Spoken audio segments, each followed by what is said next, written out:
Survivor's ready. If anybody has a hidden immunity idol and you want to play it, now would be the time to do so. The queen stays queen. You said rustle feathers. Did you do that?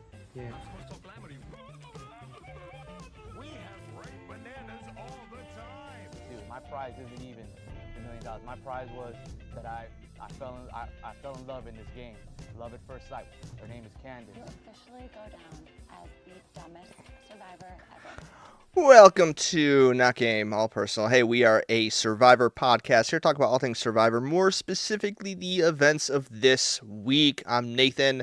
This is Tony. Tony, we have swapped tribes.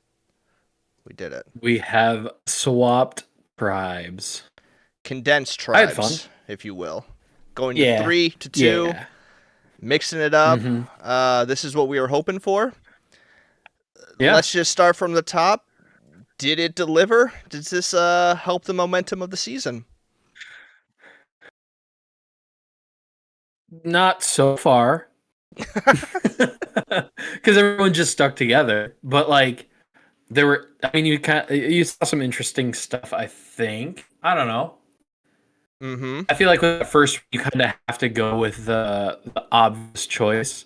You kind of have to like at least, I don't know, make it seem like you're all going to work together before you start backstabbing each other. Especially, I don't know, it's built up this big like Uli-Hina war. And that is such a looming thing that it's hard to really go against your team because then your team's just going to get decimated if the other even remotely close. Yeah. Why I started with that question is because obviously I feel very similar. Where I was excited for this episode, I get to watching it, and I'm like, this is not hitting the way I wanted it to. I think part of it is the unfortunate way the tribes got laid out, where they just mirrored each other. Like you had the two people on blue, on the bottom that got separated, so they were the single, free agent on both tribes, and then each tribe kept some form of majority of 4-2, and so it really was just a matter of who's going to lose, and whoever loses, those two will be targeted. And it felt like that on both sides. And there was never a moment where it felt like a new plan was going to emerge. It was always going to be that. It wound up being that.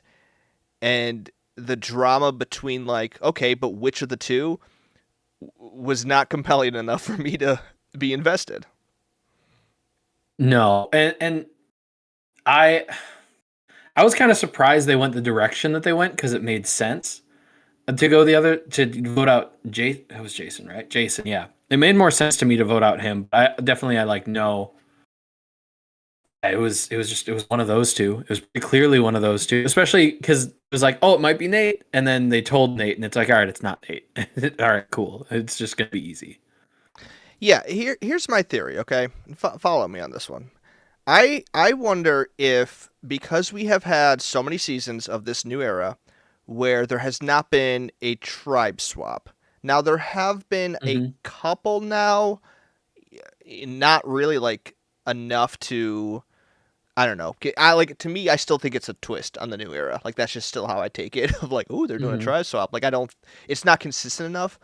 I think because for so many seasons, we had 3 tribes, 6 people each, and you ride it out to the merge. You were almost forced to adapt to this new meta that we talked about, where it's like you have to have like this 4-person alliance out of that 6.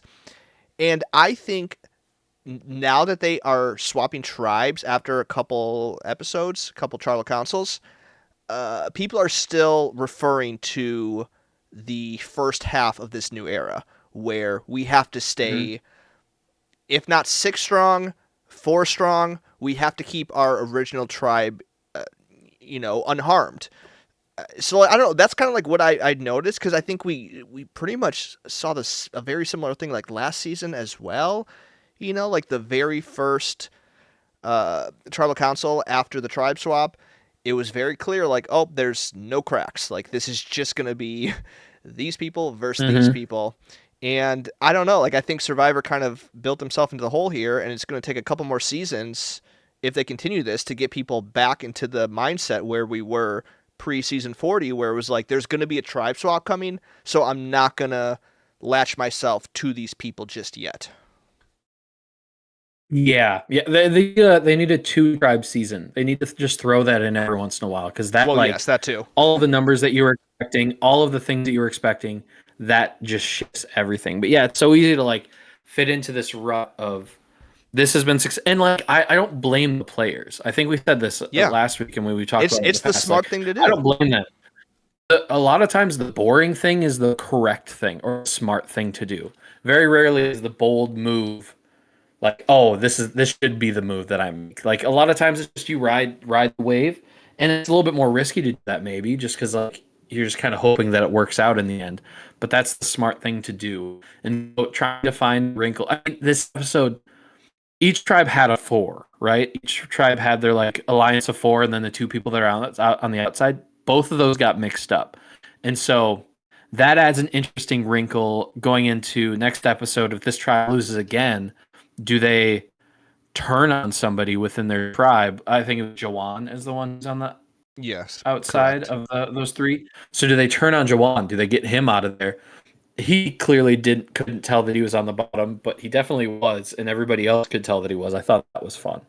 But this first episode's always gonna be boring. It's always gonna be the numbers.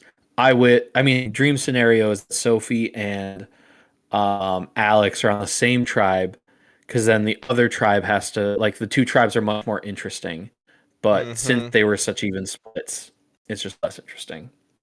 And also, it felt like Sophie and Alex both learned like this is the correct thing to do. Is I need to attach myself with a majority for this very moment. Like, well, not forever.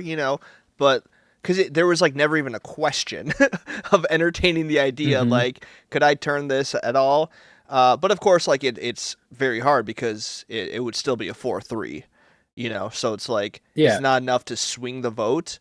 But I don't know. I just found it very funny because like both of them just latched on like, well, I guess I'm gonna go with these 4 people, and the 2 people on the bottom were like, I guess I'm done.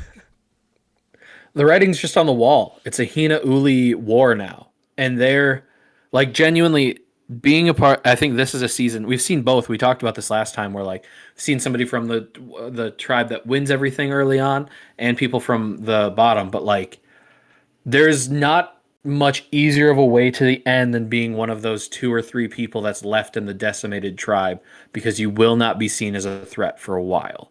And so like Sophie and Alex are great picks. I don't know. Did one of us you picked Alex? I got Sophie. Like they're great picks just for longevity in the game, because why would you worry about them? Especially, I mean, Sophie's very much impressing me. I think she's playing a really, really good game so far. Yeah. Yeah, no, I think you're right, and I think it just continues this theme that we bring up every single week, where it's like the less that they mix up the format of these seasons, the more we are just going to see this consistent but often boring gameplay, which is not wrong. I think like we literally see the same thing with Big Brother. Like when there is a formula that does guarantee you a longer lasting spot, you're going to take that, and seasons kind of build on each other. And if you don't create things within the show that break that up, it's going to just continue. And Survivor's just not interested in doing that right now. So like, I feel bad everyone listening, because we talk about this every week, but like this, it does affect every episode.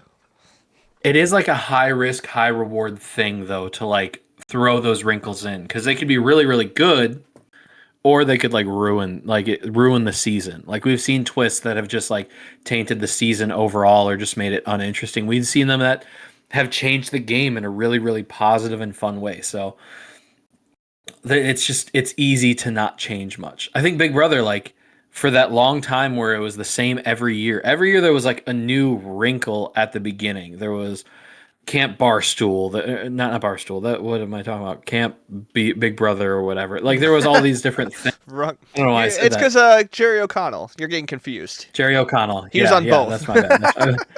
He was at the same time. So yeah, but it's just like this interesting. Like they throw these wrinkles in, but for so many years it didn't do anything, and then finally they do the blockbuster, and that's like a huge hit. But then they do it again, and it's not as great again. So like, yeah, it's just this tough thing. But Yeah. shifting an idea that I had that I might use for the Survivor that I do with my friends every year. I'm interested in the idea of you getting to pick tribes for the tribe swap. And so like each person on each tribe picks a number out of a hat. So it's completely random, but then you go one tribe, number one on the one tribe, they pick their tribe. And then the next person and then the next person, and seeing like how the tribes intermingle, or like maybe it's all random. Maybe it's everybody draws a number and then you just pick a mat to go stand on. And it's like, oh, do you want to play with that person or start your own tribe? Do you want to play for these two people, this person, or start your own tribe? Like, Wait, what would do the you go numbers with do in that scenario? What you would? just to randomize the order? Like it randomizes the order for Oh, everyone. okay. I was like, Yeah. you Instead pick a of like number in and your then get tribe. to choose. Okay, got it. Yeah.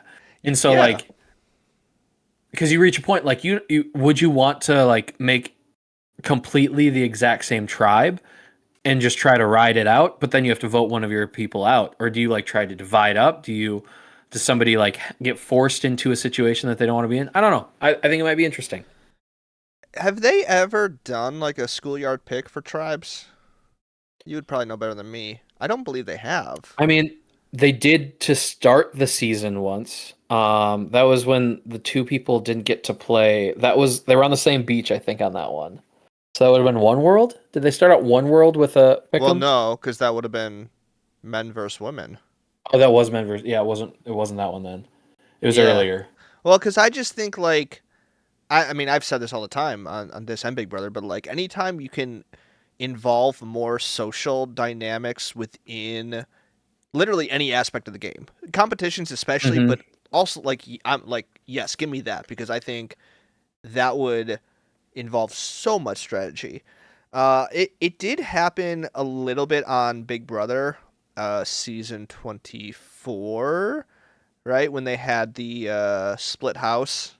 Five of them stay in the backs, five of them stay in the house, and I remember um, it was a competition that decided the captains, and the captains picked the people. And Michael, who was on that season, did what I thought was like the smartest, correct. Like he clocked the gameplay immediately. His first pick, because that was when they had the leftovers alliance, Mhm. and they were just picking people off. And this twist like could have ruined them, and it actually did, because that was the week Joseph went home. But Michael was smart in his half, and his first pick was Jasmine, who he wanted out because he knew he couldn't be stuck with only people from his alliance. So his very first Yeah. pick, or it might have been his second, but like one of his first picks was like, I need someone over here that I want out. And then like after Mhm. that, I'll surround myself with my alliance because there's enough of us. And so like I think introducing any sort of social strategy within those elements that could go over a lot of people's heads. Like I don't think everyone doing that would catch on even, and I think that would really make the strategic player stand out by showing like, okay, do they have reasoning for what they're doing, and if so, like what is it? And I I Mhm. I just want so much more of that.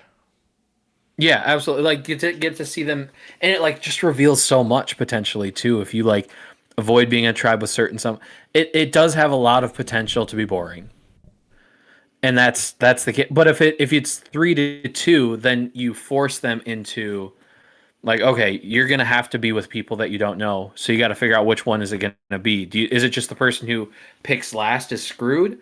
Do you want to like, oh, I don't want my friend to get screwed, so I'm gonna take the bullet? Like, I don't know. It would be interesting. Yeah, because I think like I'm trying to think like what the best case scenario would be. Like I almost wonder if this week specifically you have Sophie and Alex, who were on the minority tribe there. They're the two captains. But at that Hmm. point, them picking teams wouldn't be super exciting or as interesting because like they have so much less relationship with other people.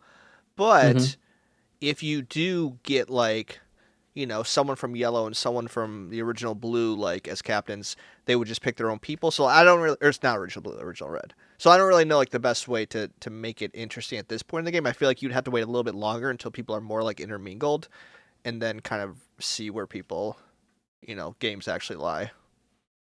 Yeah, absolutely. I looked it up. Starting tribes, they did a pick'em in Thailand, Palau, and Gabon.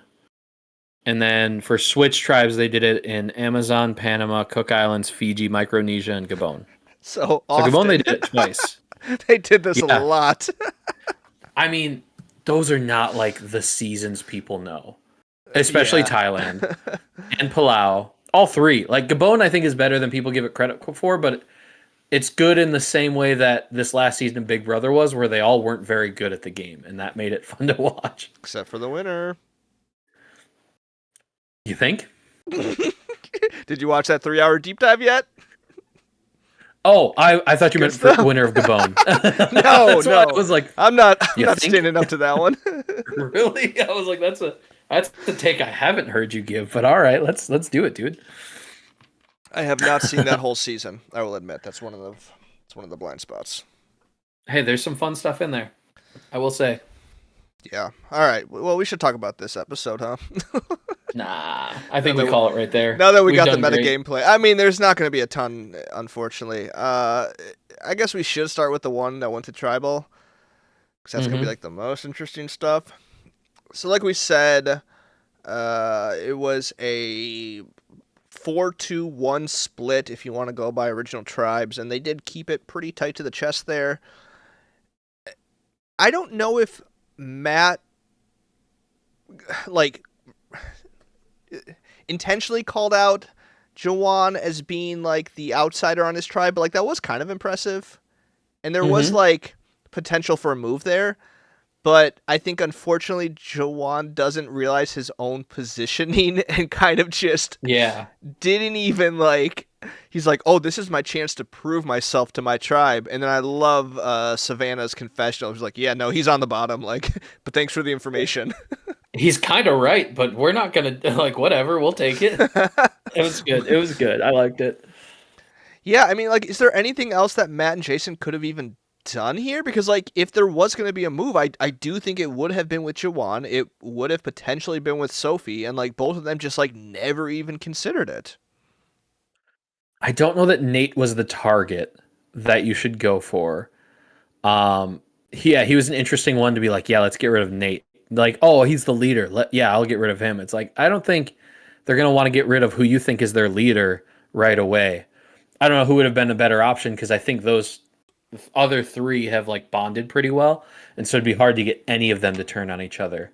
So like, it's tough when you make the correct decision, but the person that you try to pull in isn't good enough at the game to make a decision. Not even the correct decision, but like picking Jawan, I think was right. But going for Nate, I don't know. But also like Jawan wasn't able to recognize that Matt was kind of right and that he maybe should go with him. But I do think it was probably, I mean, Jawan, as long as they don't turn on him and they don't have need to turn on him, he's in a good spot for a while, I think, because they need him for a bit still. They do need him for a bit, and I do think he could find himself in the position where if they get to a point where they need to start voting each other out, like would he be the first option? Or would it be someone within this 4-person alliance that you have had more game conversations with, so you feel like they're more of a threat?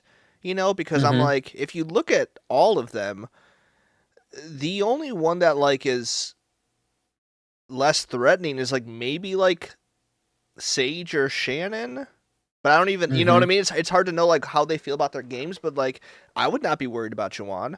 I'd be like, even though, I'm working with Rizzo and Savannah, and like I'd be more concerned about them. So like if I were wanting to flip on my original tribe, I feel like they would be the ones to go before him. Yeah, absolutely. Yeah, I got nothing else. I got nothing to. I'm sorry. That's fine. You can log off. I don't know why. I'll go solo. I'm so sorry. I don't know what happened. I do think this episode showed me how close Savannah and Rizzo actually are. Did you, or am I just hyper aware of that at this point? Of like, oh, they're the two of them are. We're gonna see them again. Was that like them joking around in the hammock? Was that when you got that vibe, or It was that, and then they or even them also, talking about like, oh wait, what, we actually want to go the other way. We think we should get rid of yeah. Jason. That moment. It was Yeah. both of those moments where I was like, Yeah. I feel like they are on the same level. Because, like, obviously Nate's working with them, and obviously Shannon's working with them. But Nate doesn't feel like the person, like, I mean, he's had confessionals where he's trying to keep up with the younger people, where it's like Rizzo and Savannah, in my mind, like, what I'm seeing, I'm like, oh, you guys are operating on the same level right now, and I think you can understand each other in ways that other people can't. So I'm like, if that's going to be like a duo moving forward, like, I'm here for it, Yeah. Oh yeah, absolutely. I think that they're a lot of fun. I don't know. It's interesting that, or I guess when they talked about it, they said, "Is it too late to switch it?" Because I mean, what happened was what Nate wanted to happen. Nate got out the person who said his name. Like that matters, but they're also they could be like biding their time until the right moment, which is an absolutely fair thing as well. Yeah, I don't know. Part of me, I feel like they're also like throwing in our face like these two are a lot of fun and they're like fun together. It's just hard for me to take Rizzo seriously when he calls himself like the Riz guy, like all that stuff. But they're fun to watch play. Rizogod Riz God, I don't like it. I could have predicted that. I really could have predicted that. Yeah. I think I hope that he's saying it ironically, and that I could get on board with. Saying it knowing that it's a dumb thing to say, he just feels so genuine when he says it, and that's what I don't like. It's like, you oh, don't man. like that he's genuine. Got it. Yeah, that's my take. If that's how you want to take that, go for it. I really need to start writing these down. The reasons Tony doesn't like people. I think they're fairly consistent. I know you do. Trust me, I know. I need humility. I need you to not say Riz God. I need. Yep, those are the two big ones. Those really are. Yeah, I don't know. I don't really got much more on this. I think Jason is just not very good at the game. That's my take. Like, I just, it seems like he has really no sense of like how to read people. I think like that's kind of the big thing. Like, he kind of understands like, oh, this is a strategic move. But then, like, in executing that, it's just like, oh, dude, like, everyone is seeing right through you right now. And unfortunately, like, well, I guess fortunate for him, it worked out, but not because of anything he did. Like, he got lucky this tribal. And I don't think he's going to be lucky again. And the fact that he was not in the majority on his original tribe and now is absolutely not in the majority on this tribe, I just like, what does he do? Like, who are his allies? Like, who is he, strategizing with? Anyone? I don't think. I mean, Hina. He's Hina strong, but I don't know that he's strategizing with anyone. And it feels like he thinks that he's got an alliance. It feels like he thinks that he's locked in, and that's the like most surprising thing. Is like, where are you getting this information? What makes you feel like you're killing it? It was shockingly bad. How he's just like, yeah, I want to stay Hina strong. Like, that's what I want to do. And it's like, well, that means trying to vote us out. Like, why would you say that to other people? Yeah. It was wild. It's just wild. Yeah, I'm always so curious about like the people that are on the bottom not realizing it. And I think like that's where, and maybe this is the transition to the other tribe, but like where I kind of last week Sage, where she like at least somewhat acknowledged that she was not included within an alliance, where, and again, we don't see everything, so like maybe these people are having these thoughts or confessionals or whatever, but that's like, to me, that is so much more advanced than Jason or Jawan, who are just like coasting and not even like considering it. So it's like, is Sage a smart player? To be determined. She is certainly having conversations and having confessionals and like, you know, making effort, but I think the fact that she's at least thinking about these things is a step in the right direction that not all players can do right now. Absolutely. It's surprising watching this sometimes how people can just miss stuff. Like, oh, nobody's talked to me about an alliance yet. That's probably fine. They're probably not talking about alliances at all. It's like, oh, that's not how this game works. I don't know why you think that's the case. Yeah. The hard part though is like we've talked about a million times, knowing the information and doing something about it are two very different things. And you can know all the information in the world, but just not be able to execute. And like it can change. You can like be executing great and then something happens and you're just not able to do it. It's so hard because yeah, this game is getting other people to do what sometimes isn't best for them, and if they're a good player, that's hard to do. Yeah, no, I agree. Um, is there anything else you want to talk about that last tribe, or should we talk about more about Sage and her tribe? Everybody did the like smart move for longevity in the game, and that Sure. made it boring. That's my summation of that. That made it boring. Yes, agreed. I agree. And it once again it bums me out that there's a correct way to play the game now, but there Mm-hmm. Mm-hmm. kind of is.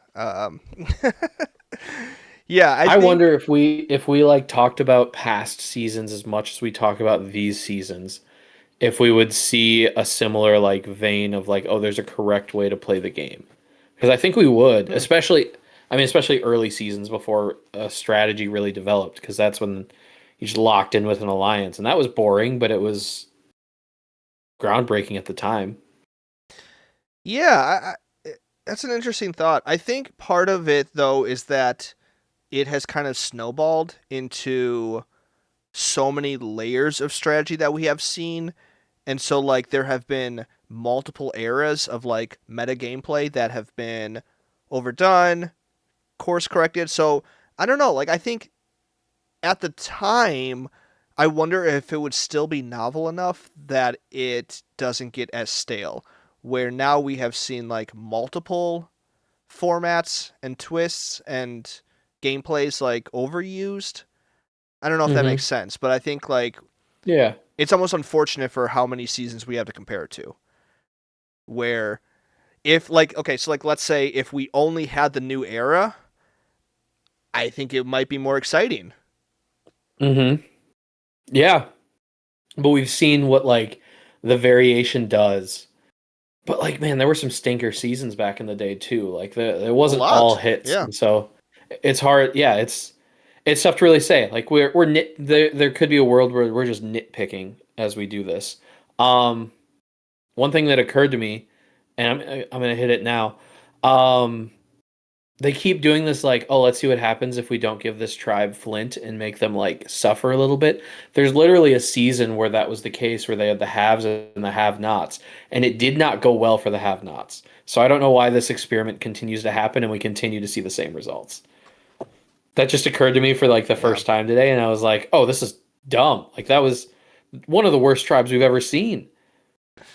Yeah, I think we somewhat brought it up a couple weeks ago when we were just talking how at least I think I brought it up because like I don't know if I fully took into consideration the effect that that has and like how much that could play into why a tribe keeps losing.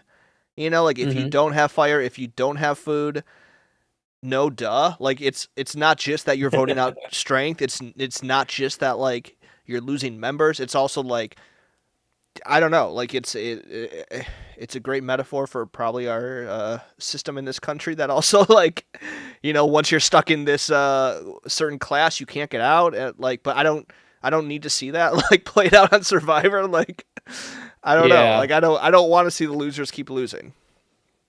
we've done it once. We've seen that experiment to the extreme. We don't need to see like it every single season. But hey, Yeah. nitpicking. It's fine. I'm still having fun. You gotta earn your Still flint. interesting. Yeah, you got to earn the merge. Can't wait for that. Oh, my rant is going to be so refined this year. You just wait. Hey, I'm just gonna take out my headphones and just let you do it for a few I think minutes. people and then look come back. forward to it. I'm just gonna say I've been getting some emails. People are like, "Hey, when's it coming?"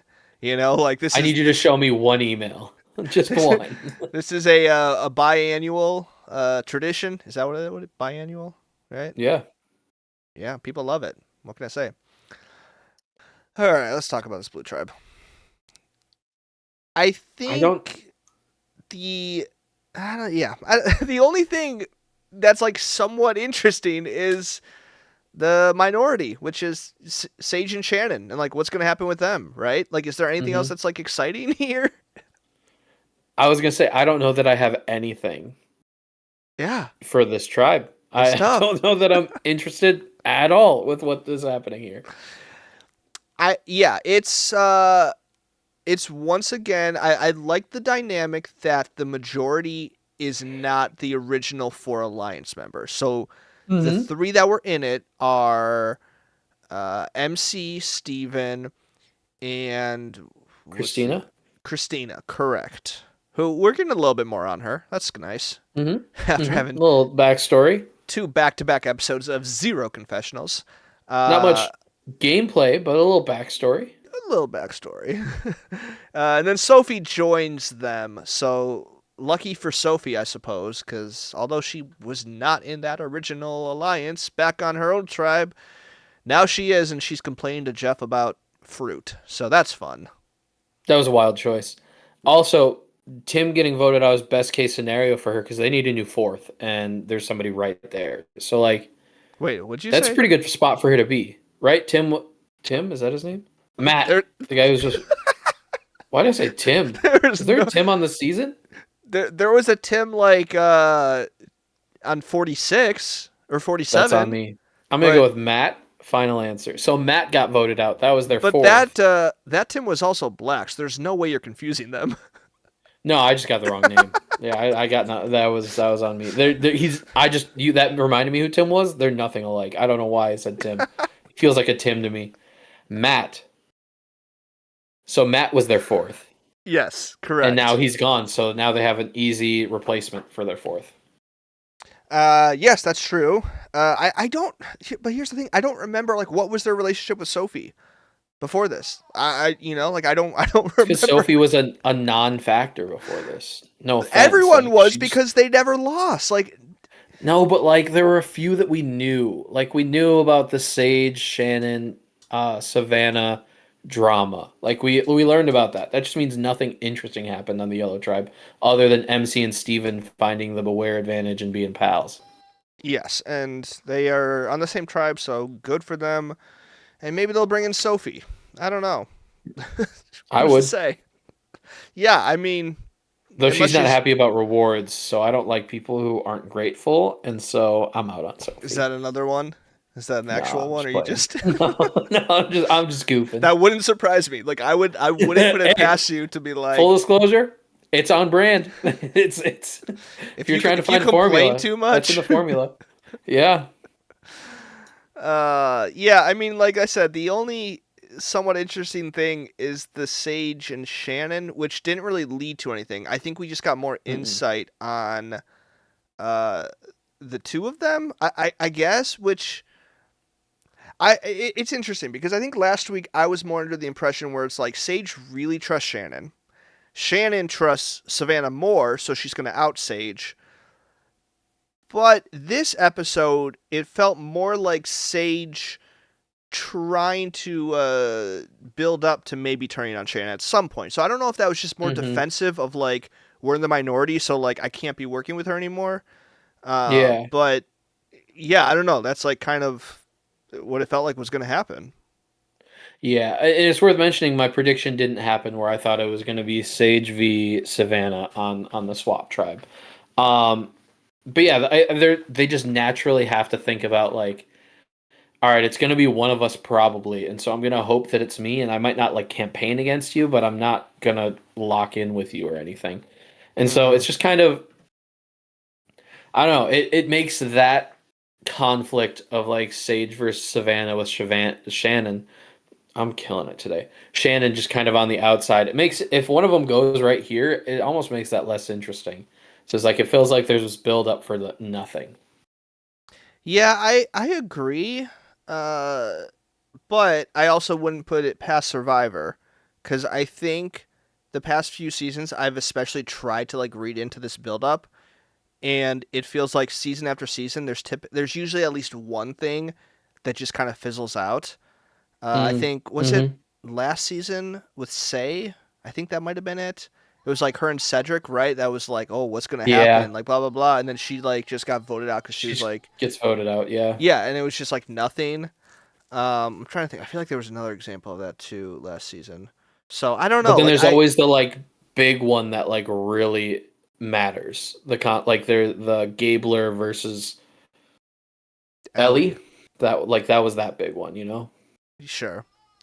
Yeah, so I don't know. Like I could see it going either way, and I just like I don't trust Survivor editing anymore at all. Not that I ever did. Like there's never been a winner's edit. You know, I agree with Jeff No, Probst. You can never read never. into it, but especially these days, it feels like anything's on the table. Like the winner could be someone that has zero confessionals.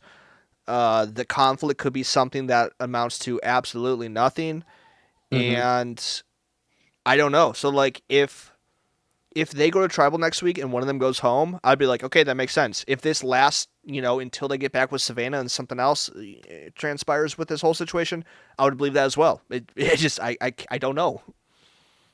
Yeah, and there's a part of me that doesn't mind that because hypothetically, if there were an edit, of course there's not, but Nope, if there were an they don't edit they don't edit the show specifically, at all.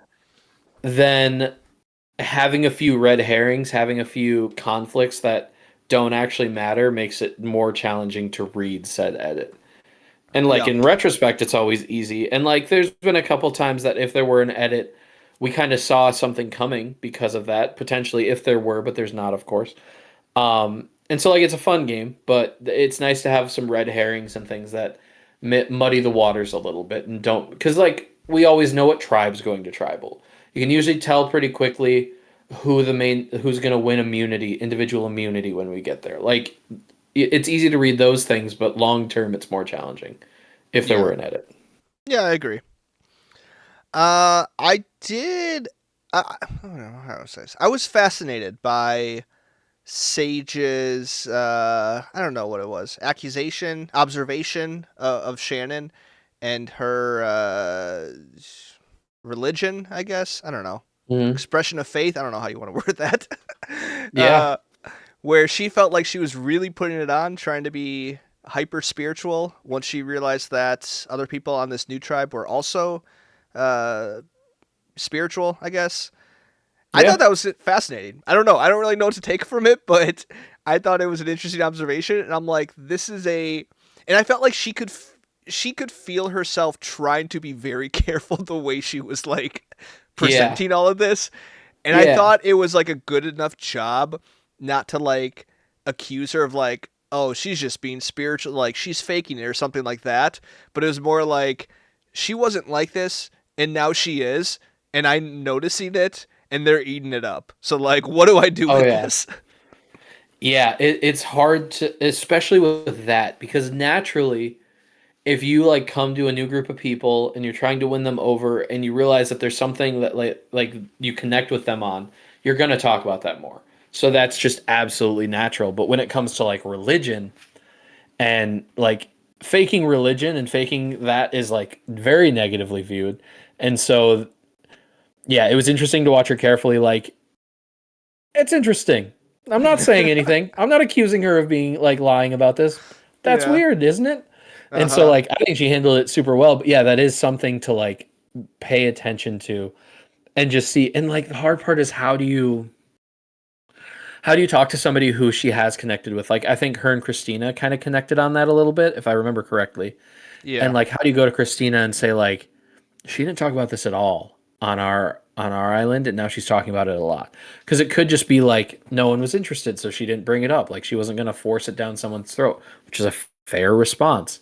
Yeah. And so like I don't know what you can do with this other than like I don't see how you can weaponize it necessarily, but being able to read that and recognize that is valuable, I think, just in itself. Like it's a good Yeah. sign for And her future. and I feel like that might be the extent of what you can do with it. It's just like hold on to it and be aware that Hmm. like if a situation in the future comes up with Shannon, be aware that like she might just be Mm. playing to the personality that she thinks you want to receive, you know? Like Hmm. it's almost like I don't know if this is an appropriate comparison, but like a version of like code switching in a way, you know, Yeah. like how like people of color will like adapt to whoever they're surrounding, you know, like if you're black and are Hmm. around a majority of like white people, like you might talk with a different dialect or like different slang or whatever, like than Hmm. with you are with your own people.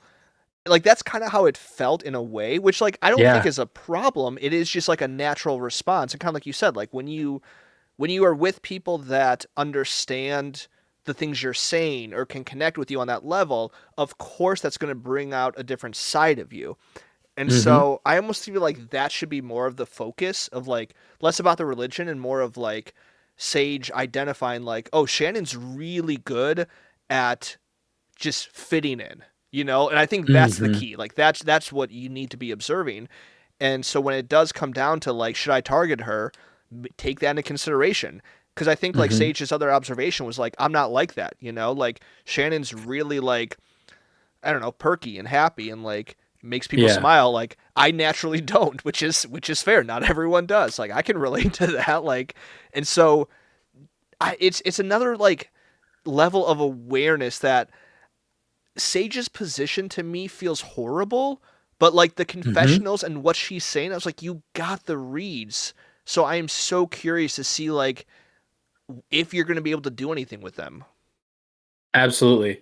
It's very interesting to like see this idea of like not every piece of information, not every read is usable, but that does not mean that they're not valuable. And so like Yeah. recognizing this I think is valuable in her and shows like an ability to read people and recognize these things, but how do you use it is a whole other thing. And so I think next episode if we see her try to force this like try to tell people and try to use it. You have to know what you can and what you can't, and it might be her downfall for being. They'll be like, "Oh, she said that you're like faking your faith or your beliefs for me, so I'm gonna get rid of her." Like that's a risky thing to take that shot, and so we'll see if she tries to use that or how she like uses the future things that she sees. But I'm Yeah, it interested. it she kind of reminds me I forget who this was. It was someone like oh gosh. I'm like blanking on what is it, but it was like someone who had like really good reads and they didn't really like use them all like up front right away, but they kind of like sat on them and like strategically waited, you know, like to the opportunity to like use those reads. And so like sometimes, oh, that's right, it was Ashley, the winner of Big Brother. Yeah, all-star player. So I don't know. Sometimes like having the reads and knowing when to not use them is a winning game. Yep. That's all. I'm just gonna use every episode to remind everyone that she's a top tier winner. That's all. Okay. I'm just gonna say yep every time you do. Anything else on this tribe or this episode? No. I think Okay. we got just about all we could out of this Hey, boring episode. we somehow once again managed to fill an entire episode when they're giving us very little to work with. Hmm. Good for us. Yeah, look at us go. And half of it wasn't about them; it was just about Survivor as a whole. But that's fine. It always is. And I will say props to us. You know, we had our draft last week, and this might be one of the first seasons where one of our picks didn't go home Yeah, immediately. I don't know if yeah. that's. I had, you know, the infamous Thomas last year. I feel like you had Gem early on. I don't know if that was like right after we drafted.